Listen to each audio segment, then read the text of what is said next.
લ્યો બોલો કચ્છમાં ભાજપનો ખેસ પહેરનાર એક કાર્યકર પોતે જ કહી રહ્યો છે કે આ વખતે કોંગ્રેસ લીડ સાથે આવશે। કચ્છમાં ભાજપનો આંતરિક વિખવાદ સામે આવ્યો છે। વિતોણ જિલ્લા પંચાયતની બેઠક પર યોજાયેલી ભાજપની સભામાં હોબાળો થયો હતો। સભા દરમિયાન ભાજપના સ્થાનિક આગેવાન અને અબડાસાના ધારાસભ્ય પ્રદ્યુમનસિંહ જાડેજા વચ્ચે બોલાચાલી થઈ હતી।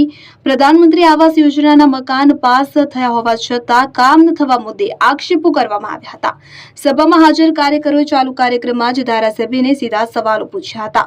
શિસ્તબદ્ધ ગણાતી પાર્ટીની બેઠકમાં જ આવી બબાલ થતા માહોલ ગરમાયો હતો।